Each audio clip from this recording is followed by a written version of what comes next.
Right, Grant, thanks very much for joining us. You, of course, have been kind enough to let us have a bit of a sneak peek at your book in the EDP and Evening News this week. Yeah, our readers are certainly enjoying it as far as web figures or anything to go by. So, how have you found the whole thing, the process of being involved in creating an autobiography? How have you found it all? No, it's good. The process is brilliant. I said the one thing when you go through it, I never really forget games. So when they're getting brought up in this game, I kind of always remember, oh yeah, I scored, or he's done this, and we've done this. So I mean, that bit's good. It's the rest of it I was struggling with, like dates, and because it just all merged into one. Especially like the forest chapters, because when you've had the young kids and you've got two girls and 14 months apart, there's a bit blurry in between. But no, it's been pretty good. I think with the way we've done it, the way we've structured it, I think it flows quite well. I think you get when we're serious, when we're jokey, and then when we need to be emotional, it's emotional. So I think we got the balance pretty right, to be fair. Did you find it emotional at points then? Did it sort of, was it quite therapeutic in a way to go back over your life? Not everyone gets that opportunity, I suppose. I think it was more when I was sat across from Dan and we're literally second session in, I'm going to do my dad's chapter, and I'm crying across the table to me. I think he found that a little bit awkward, especially being a Norwich fan and when working at a club. But you got to. That was probably the hardest bit you have to put in, because you never really, like anyone knows, when you lose someone, you never really relive them moments. As you get older and longer in the tooth, you kind of look back at it and think, well, you remember the happy times, all the good stuff. So actually going back over that was quite tough. Okay.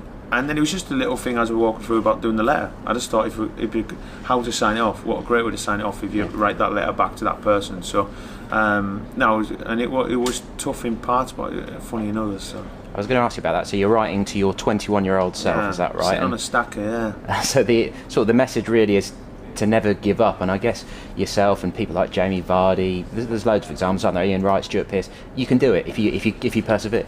I think it's not the perseverance. I think the difference with the one where I was 21 is I just kind of not give up. I just kind of realised what I wanted to be. Right. In terms of, I knew I was kind of done. I didn't really want to go down that route and chase that dream anymore.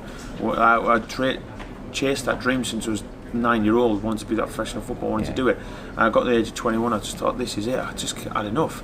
And I think you get that point. I think most of them get that point. I think that's when you enjoy the football more.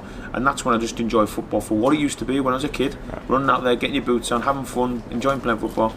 And within the space of 4 or 5 months, I was at Sheffield Wednesday. And I think that's why I ended up there, is the fact that the release valve came out and I could just enjoy it for what it was, the purity of just enjoying football again. And I guess you have this sort of part-time coaching role with the club at the moment, where you're dealing with some of the club's younger players at times. So that's the sort of message that you want to be delivering to them, I guess. Yeah, you just got to enjoy it for what it is. I said that someone said the other week about, oh, you must miss the crowd, you must miss this, and you're retired. I said, you don't miss that. You can't stop playing football. Yeah. You miss the football side of stuff, and that's why I was saying the other week about it doesn't matter if you're playing testimonials or rocks, and you just enjoy playing football because that's what I love doing. That's all I've known since I was 5-6-year-old, ball at my feet, kicking around the park. Okay. It's the same feeling. You do it because you love football. You don't do it because you want to do it in front of 100,000 people. And I think if that's the one thing I said to all lads, remember what it is, why you're doing it. You're doing it to enjoyment of playing football. That's why you're doing it. Well, I guess Norwich fans will feel that they know you pretty well, Player of the Season awards, everything that you achieved with the club. Do you think they will learn a lot that they don't already know about you through the book? Yeah, I think you see a different side. I think you see a different side when you read through it, of me outside the football, the way I am as a person, the character, and I think you get a good sense of what the group was like as well. I think you get an inside look at how tight we were, how close knit, and how much we wanted to win for each other, and how tight we were as a group. And I think as me as a captain, I think at times I think everyone thought it was me that was driving it, and it wasn't. I think the book will let everyone know there was a lot of people behind the scenes that literally got it to where it needed to go. Okay. 18 clubs I think it is, isn't it? So did you manage to fit it all in? No, have you got another couple of books in? Well, that's the hardest thing.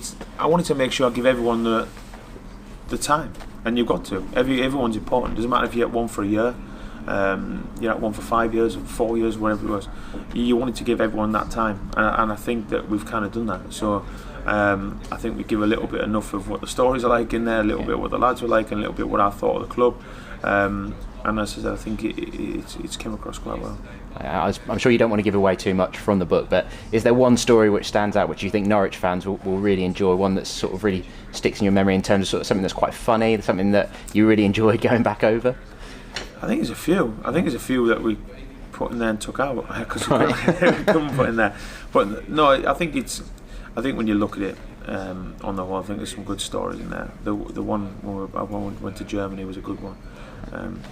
That was a really good one. I think that told you everything. It's good. The actual Germany story is more about the night out. It's more about the drinking and the culture and what we done. Right. But when you actually look into the story and you actually see it, it gives you a sense of what we were as a group and why we wanted to achieve what we wanted to do. And if you look at the two dynamics of the story, if you look at it as a football point of view, then you'll see a different version. If you look at it as a lad on a night out, you'll look at it as a different version. And I think that's the best thing about that story. Okay. Obviously, it's coming out at a nice time as well. With everything going so well around the club.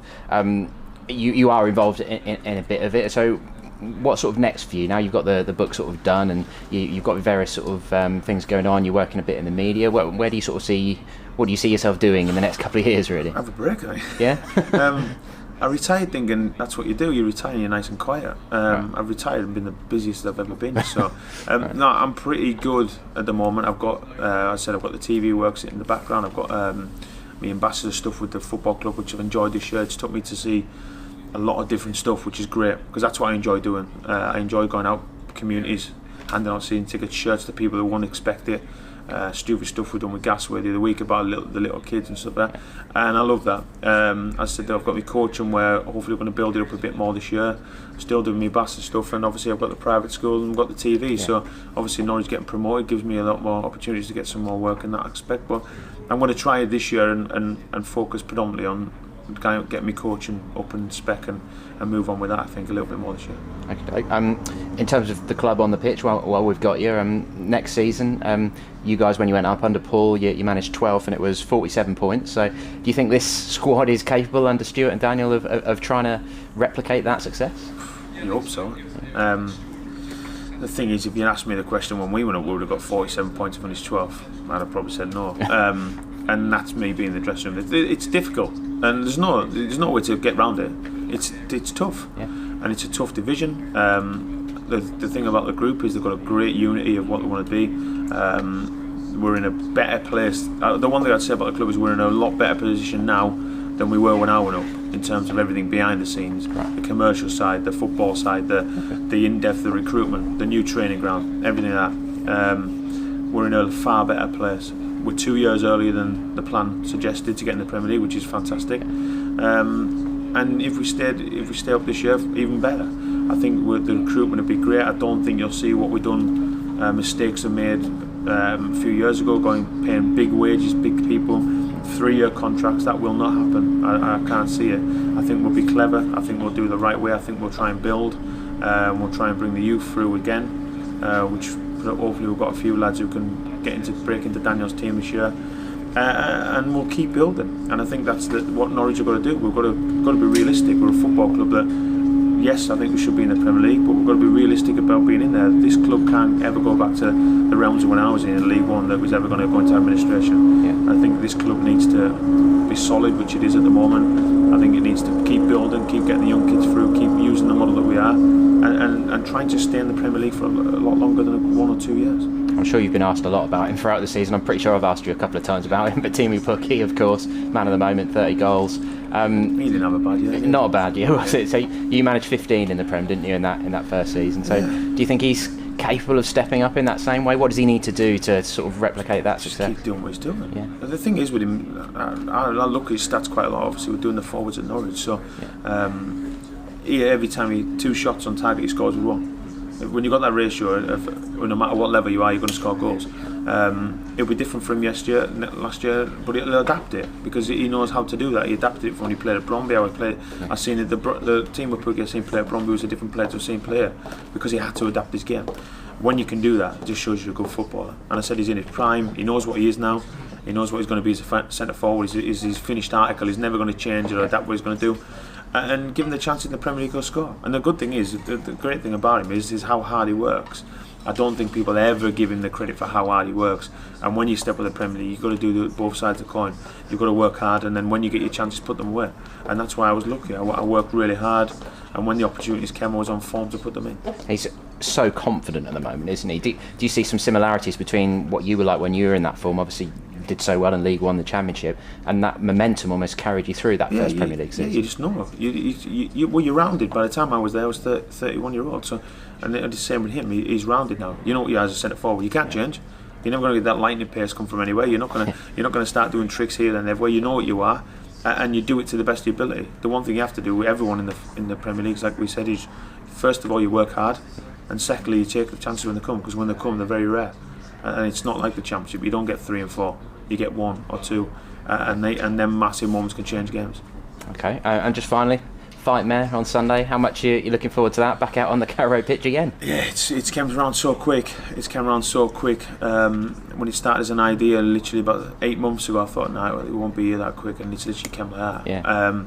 And absolutely delighted. The response that we've had, 3,700 for a wrestling event in Norwich, with 3 days to go, is phenomenal. So.